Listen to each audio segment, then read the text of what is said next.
The show won 24 Daytime Emmys in under a decade.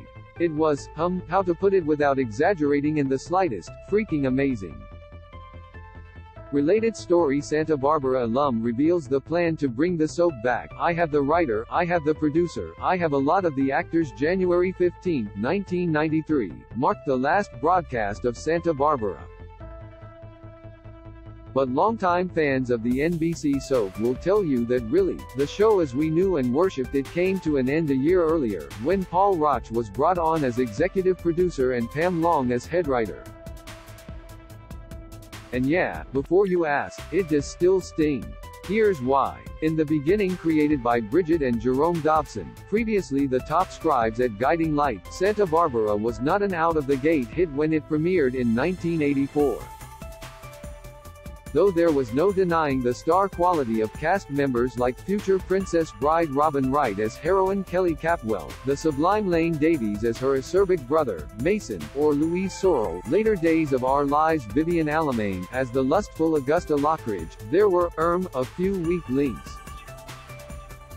Quite a few, actually. More, tribute to Santa Barbara's Roscoe born so the Dobsons soon turned loose a serial killer on their titular town to separate the wheat from the chaff and simply discarded other characters that weren't working, among them bubble-headed Jade Perkins, played by the future Melissa Reeves, who would of course go on to become Days of Our Lives Jennifer Horton. Actors simply couldn't be allowed to cohabit the same stage as no less than near EGOT winner Dame Judith Anderson as Minx Lockridge, for heaven's sake. Eventually, the show even managed to find the perfect actor to play C.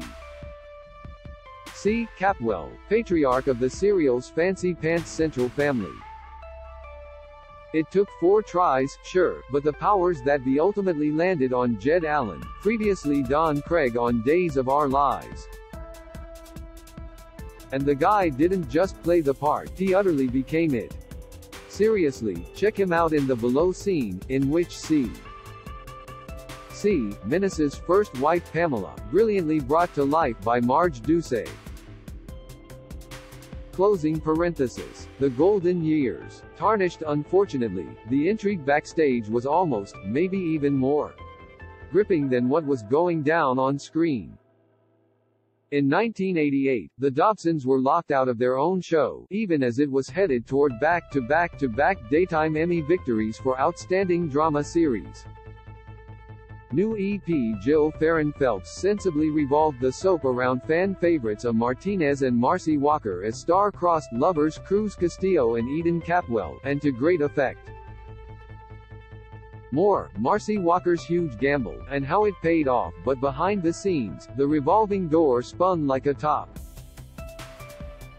Also, in 1988, Wright bolted to capitalize on her star turn as Princess Buttercup, and Emmy magnate Justin Dees left his role of corrupt D.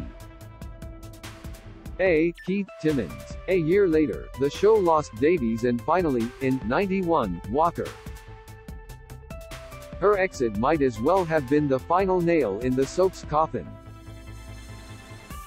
Walker, with Anderson, left daytime for primetime. Credit, NBC, courtesy of the Everett Collection. The death blow once Rauch and Long were installed as the new big kahunas, Santa Barbara more or less ceased to be Santa Barbara.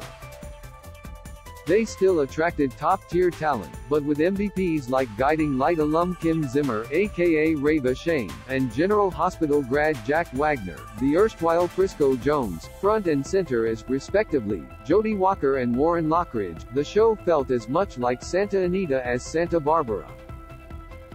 Finally, with ratings diminishing along with viewer interest, NBC pulled the plug and canceled the show that had become a shell of its former self. Ironically, in the soap's final shot, Rauch, who'd basically killed Santa Barbara, smashed a cigar under his shoe and walked away. Personally, given what the once great serial became under his reign, we would have had him step in something altogether different. More, soap's best recasts, from Santa Barbara and more. Photos: Terry Lester embodied Mason smarminess, Gordon Thompson, his wit. Once more, with feeling, but that was then, this is now. Who knows? If All My Children can get remixed and rebooted as a primetime series, and it is, maybe Santa Barbara, with its popularity around the world, could be next.